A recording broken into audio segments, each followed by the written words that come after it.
Les nouvelles approches pour soulager la douleur, c'est ce que va nous présenter la Fondation Apicil. Et c'est d'abord Nathalie Aulnet, la directrice de la Fondation Apicil, qui va nous dire quelques mots. Merci. Merci.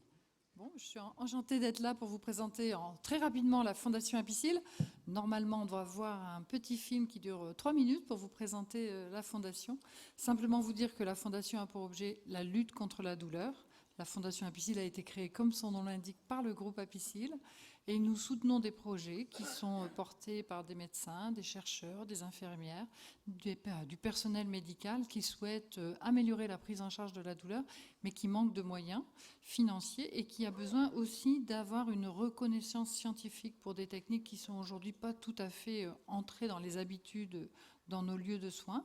Et donc, le conseil scientifique de la Fondation Apicil apporte sa caution scientifique pour permettre la présence de techniques comme l'art-thérapie, la socio-esthétique, la psychomotricité, par exemple, dans des services où les psychomotes sont encore insuffisamment présentes. Et donc, on est là pour soutenir le monde médical pour que les patients que nous sommes puissions avoir accès à d'autres techniques en complément de ce qui se fait actuellement. Voilà, donc je vous propose de regarder ce film qui dure donc 3 minutes et ensuite d'entendre Fanny Nussbaum, qui est membre du conseil scientifique de la Fondation Apicil et qui vous parlera très bien, beaucoup mieux que moi, des nouvelles approches pour soulager la douleur. Merci. Alors, ce que je craignais, c'est que c'est le PowerPoint de Fanny. Je ne sais pas si le film va pouvoir être visible, sinon c'est pas grave. Fanny fait son intervention. Est-ce que la régie peut essayer de lancer le film et puis sinon, ça sera effectivement à vous. On va avoir la réponse très très rapidement sur l'écran.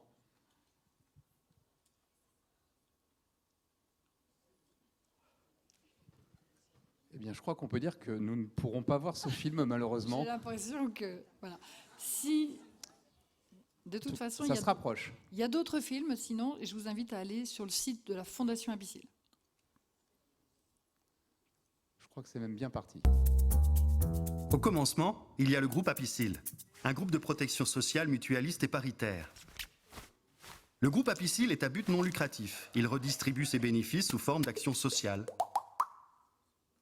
Et ça ne date pas d'hier. 76 ans que le groupe porte ses valeurs humanistes et solidaires. Mais le groupe voulait prolonger l'action, avoir une portée plus vaste, universelle. C'est ainsi qu'en 2004 naît la Fondation Apicil. Sa vocation ? Lutter contre la douleur. La douleur ? Parce que ça nous concerne tous, quel que soit notre âge. Aiguë, chronique, physique, psychique, la douleur ne se voit pas, elle se ressent. Pas si simple. Bon, mais revenons à notre sujet. Une fondation, donc. C'est avant tout de l'argent privé, mis à disposition d'une cause d'intérêt général.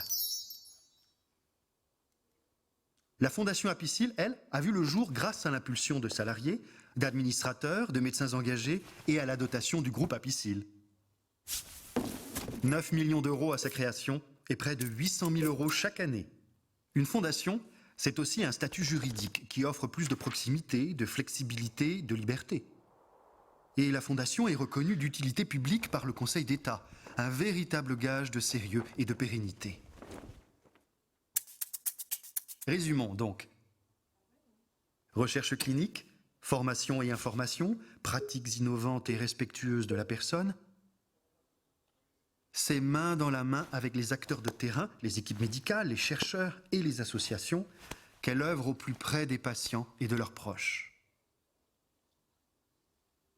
Mais pourquoi accompagner cette initiative-ci plutôt que celle-là ?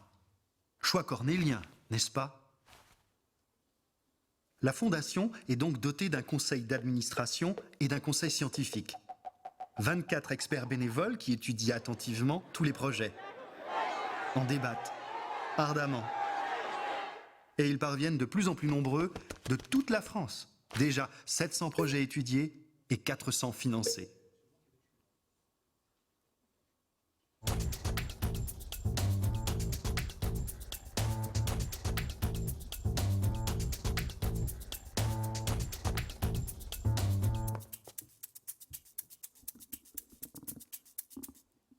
Voilà, on va maintenant écouter Fanny Nussbaum, docteur en psychologie, chercheur en psychologie et neurosciences, pour nous parler des nouvelles approches pour soulager la douleur.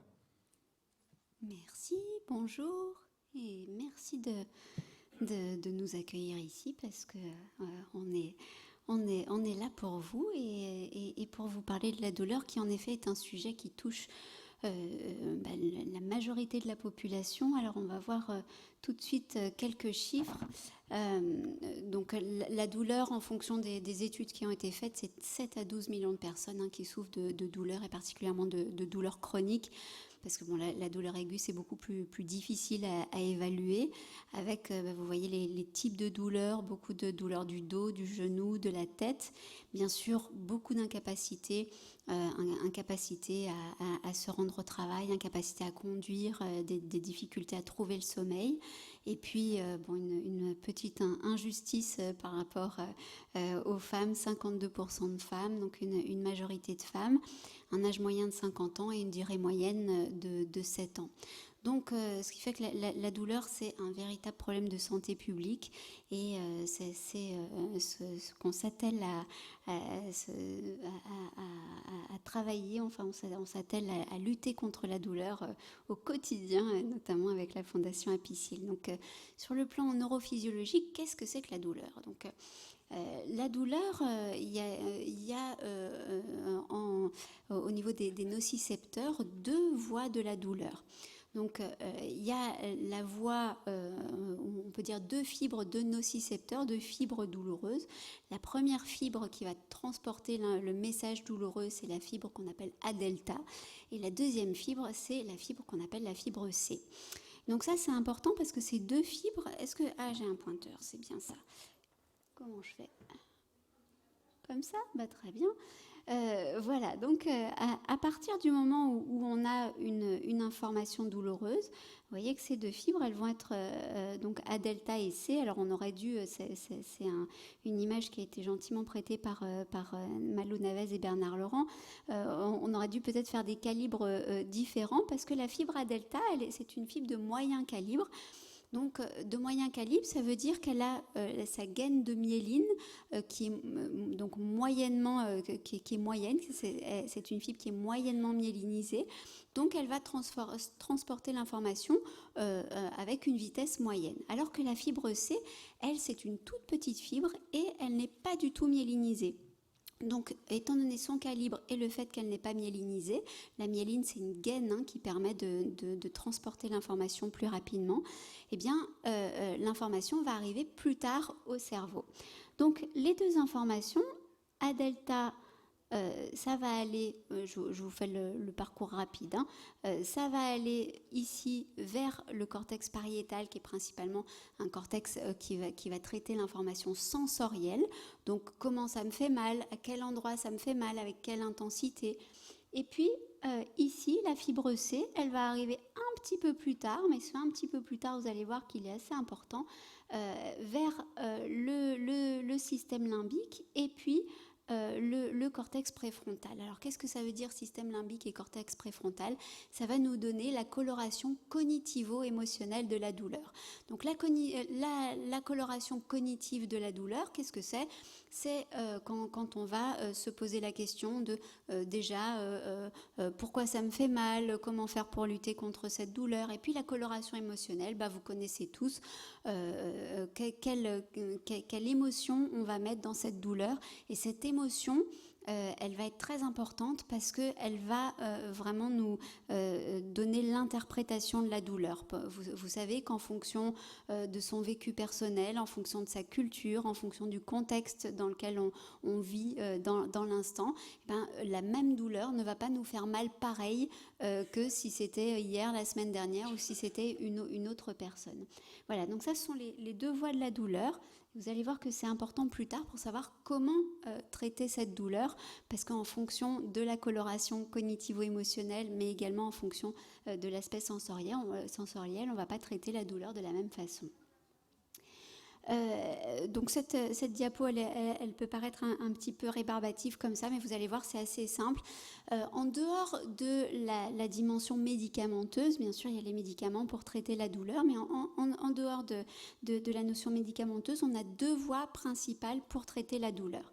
Donc la première voie, c'est cette voie-là qui va être la voie de l'inhibition segmentaire qu'on appelle aussi le gate control.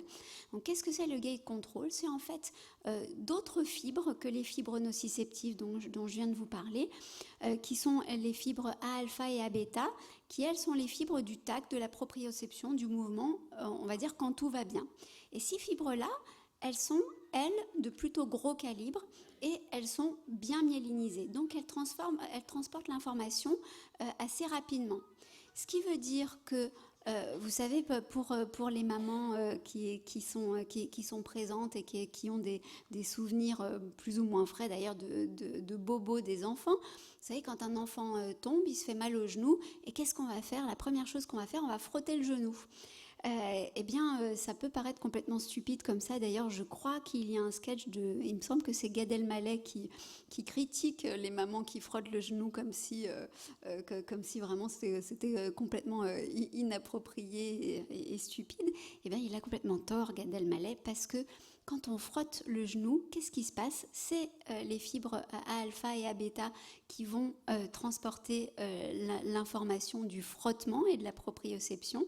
Et étant donné que ce sont des fibres de plus gros calibre, elles vont transporter l'information plus rapidement et c'est pour ça que ça s'appelle le gate control, elles vont bloquer l'information douloureuse ou en partie bloquer l'information douloureuse parce qu'elles vont arriver avant l'information douloureuse qui, elle, va plus lentement. Et donc comme ça, on va pouvoir baisser l'expression douloureuse chez l'individu. Donc du coup, ça nous amène à plusieurs, où est-ce que je l'ai noté? Je ne le vois pas. Plusieurs manières de lutter contre la douleur, voilà, les massages, la neurostimulation ou l'acupuncture, qui sont des manières et il y en a d'autres, on va pouvoir en parler tout à l'heure, qui sont des manières de stimuler ces fibres de proprioception plus générale. Et puis la deuxième manière principale de lutter contre la douleur, c'est cette fois-ci avec l'habituation. Vous connaissez tous l'habituation, le phénomène d'habituation. Quand vous entrez dans votre bain qui est très chaud, si vous entrez dans votre bain sans auparavant avoir été dedans et puis avoir attendu que la température monte petit à petit, eh bien ça va vous faire un effet choc. Alors que si vous êtes sous votre douche et que petit à petit vous montez la température à la même température que l'était votre bain qui vous a fait l'effet choc, là, étant donné que c'est petit à petit, vous avez ce phénomène d'habituation. Pour la douleur, c'est un petit peu la même chose. Il y a une habituation qui peut se faire naturellement à la douleur et qui va faire que du coup pour la même douleur que celle qui vous avait fait bien mal une semaine auparavant, vous allez ressentir moins, voire pas de douleur.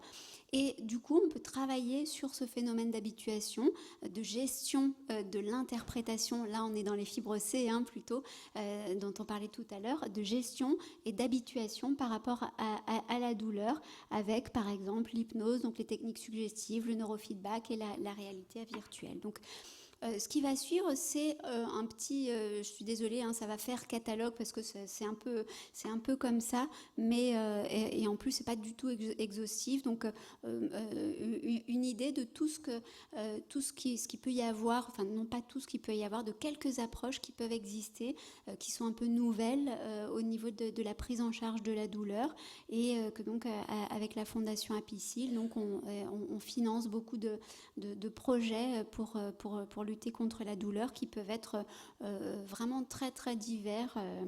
Donc notamment par exemple on finance beaucoup de projets en hypnose, donc l'hypnose et la méditation pleine conscience. Donc l'hypnose, alors là j'ai plusieurs diapos qui sont dévolus à l'hypnose, excusez-moi parce que ça c'est mon dada, et puis ensuite il y aura seulement une diapo pour le reste des prises en charge. Alors l'hypnose, qu'est-ce que c'est? Jeffrey Zeck dit que c'est le changement des lunettes perceptives. On a toujours une manière d'interpréter la réalité. Vous avez entendu évidemment parler du verre à moitié vide et du verre à moitié plein.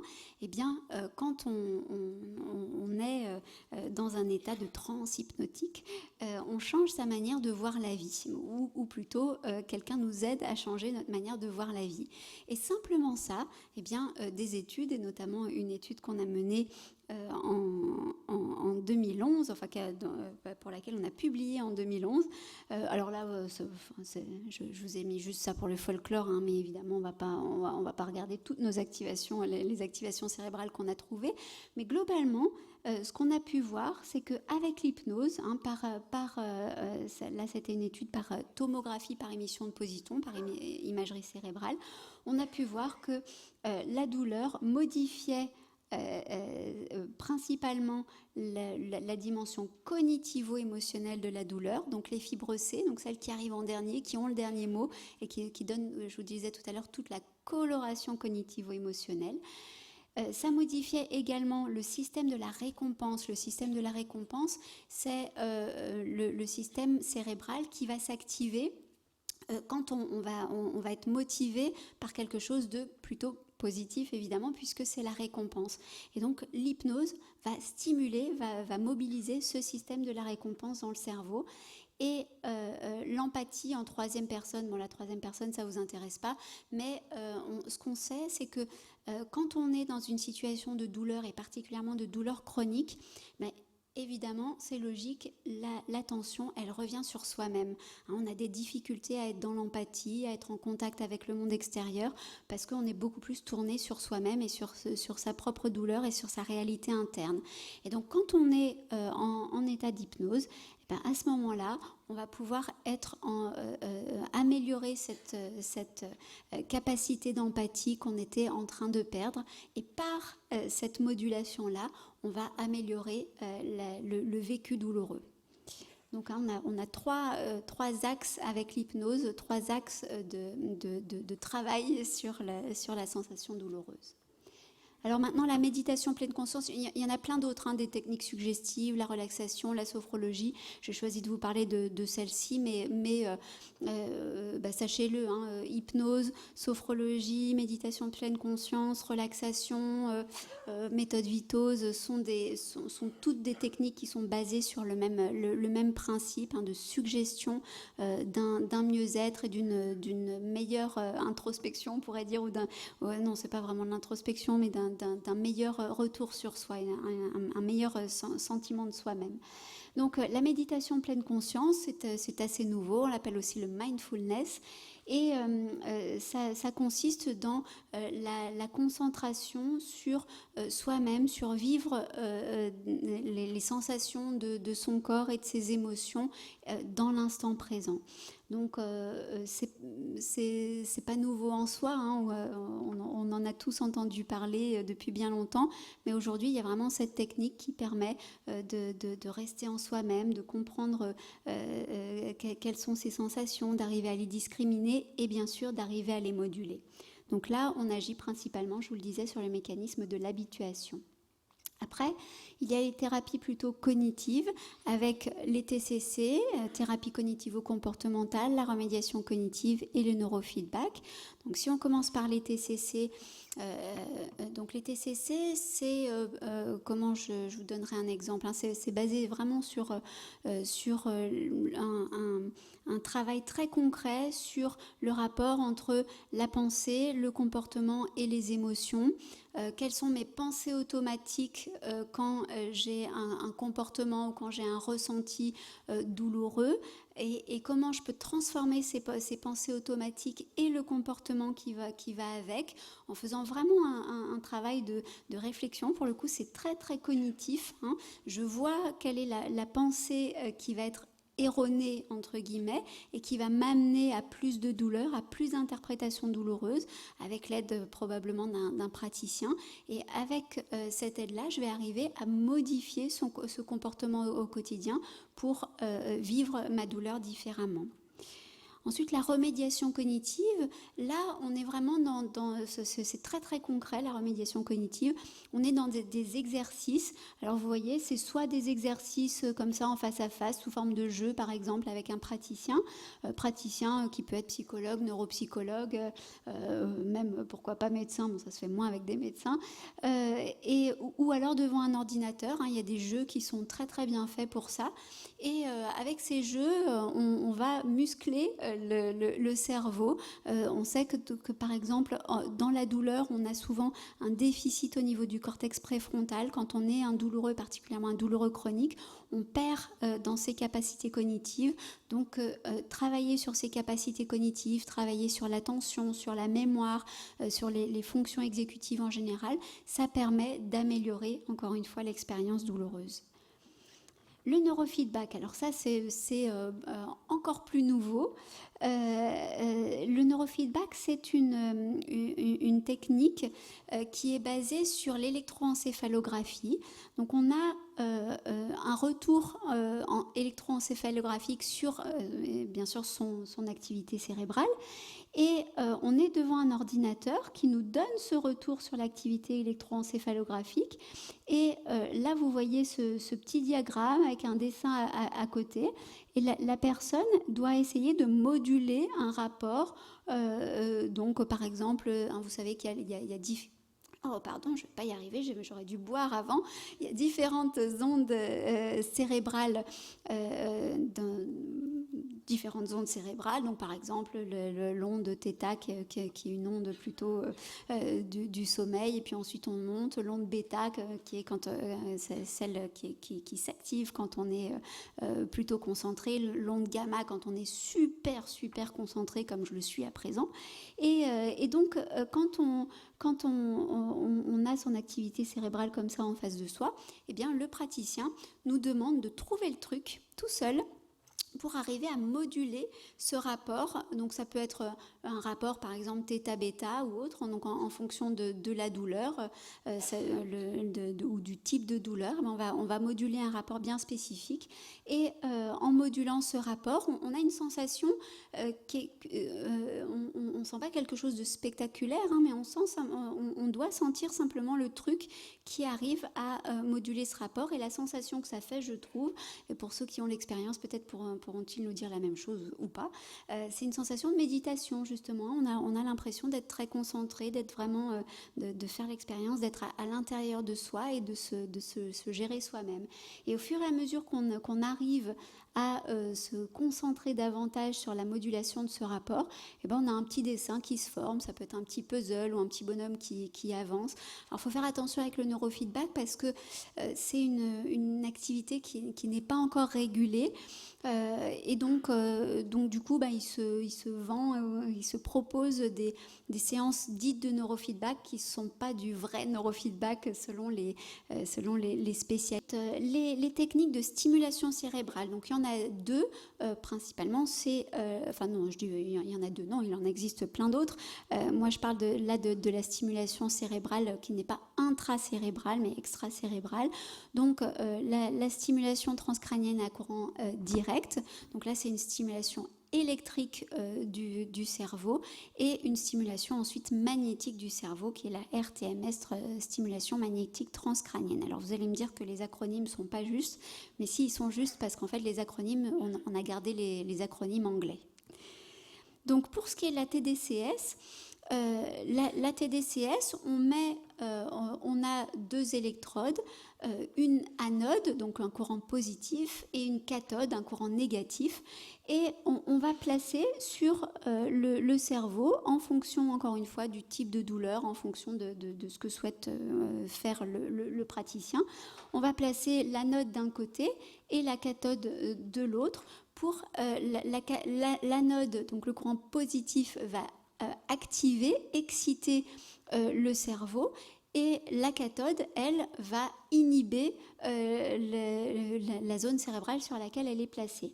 Et donc en fonction de ça, donc parfois le praticien ne souhaite pas inhiber une zone cérébrale spécifique, donc du coup il va placer uniquement l'anode quelque part, et puis la cathode, il va la placer du côté contralatéral, donc de l'autre côté, soit dans le cou, soit sur l'épaule, comme ça on n'a aucune aire cérébrale qui va être inhibée. Et comme ça, donc là on va plutôt agir sur cette fois, c'est une forme de gate control, hein, puisqu'on va activer un réseau cérébral ou des connexions nerveuses qui ne seront pas celles de la douleur. Donc là, bon, pour la RTMS, je passe assez rapidement parce qu'on va dire que c'est la même chose, mais par stimulation magnétique cette fois-ci. L'avantage de la RTMS, c'est que c'est beaucoup plus localisé.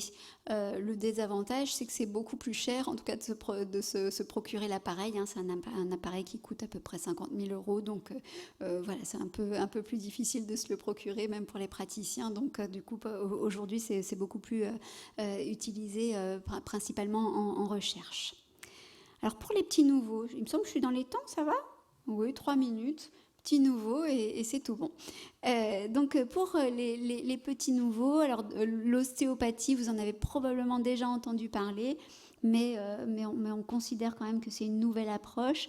Alors l'ostéopathie, les petits nouveaux, j'oublie de vous dire, pour cela, on a au niveau de la littérature, on n'a pas encore des données suffisantes pour dire oui, c'est efficace comme ce que je vous ai présenté avant. Jusqu'à présent, là, l'hypnose, la méditation pleine conscience, les techniques de stimulation cérébrale, ça, on a une littérature scientifique à foison pour nous dire oui, on sait que ça agit bien.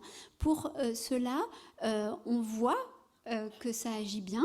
On a des retours de nos patients qui nous disent que ça agit bien, mais sur le plan scientifique, c'est pas encore suffisamment solide pour dire oui, on donne notre aval comme ça. Donc du coup, on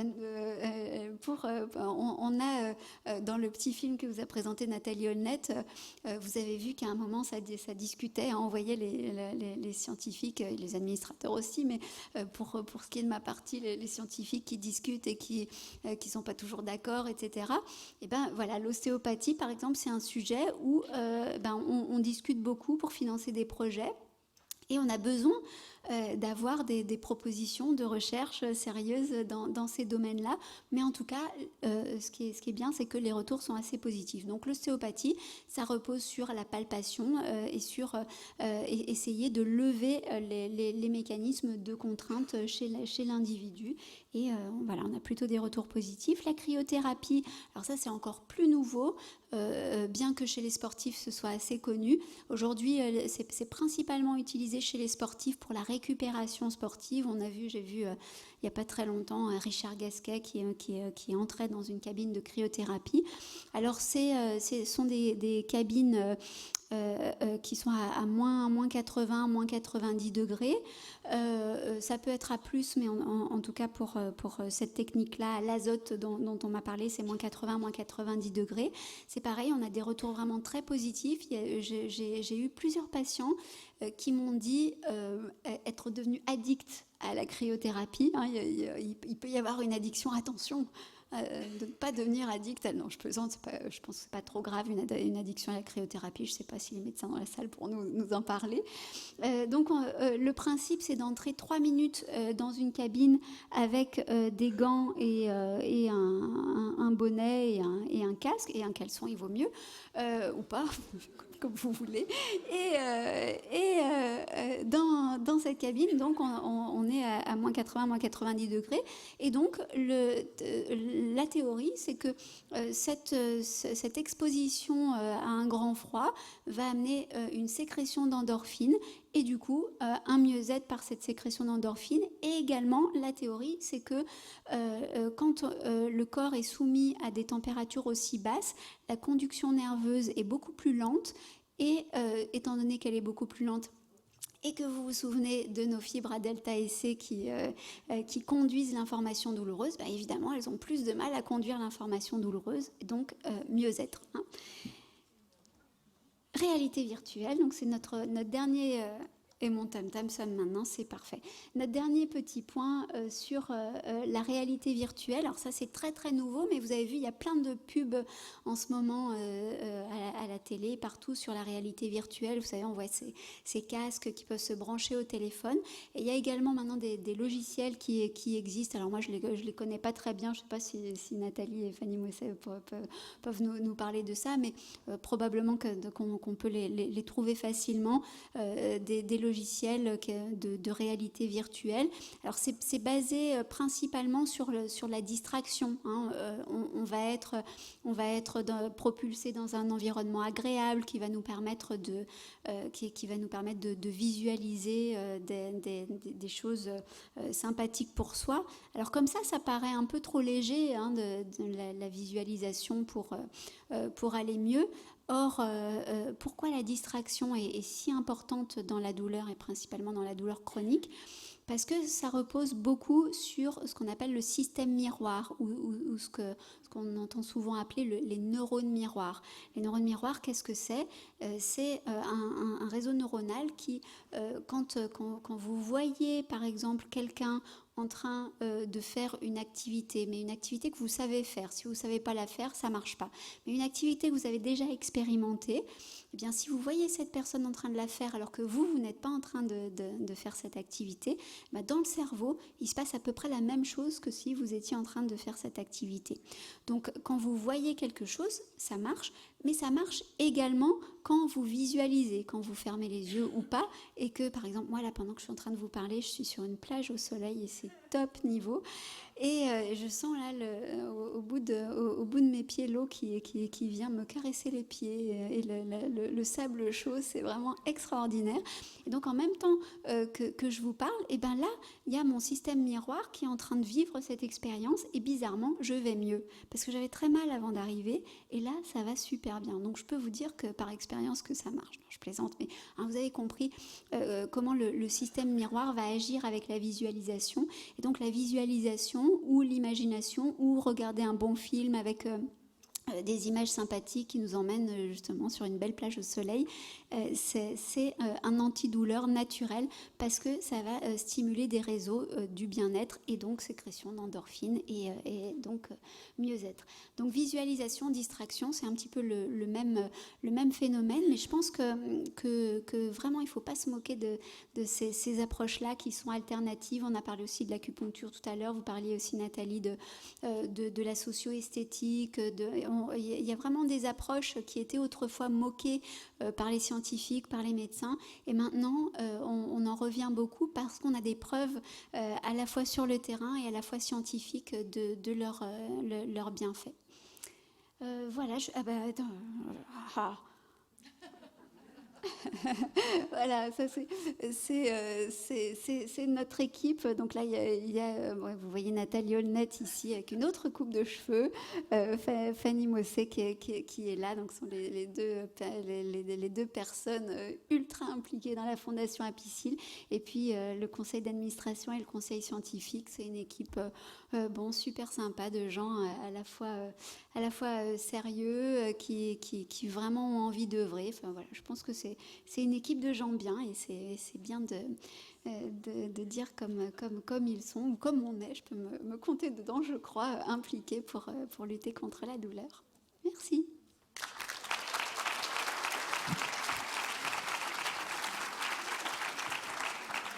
Merci Fanny Nussbaum. Alors, il nous reste le temps pour une seule question.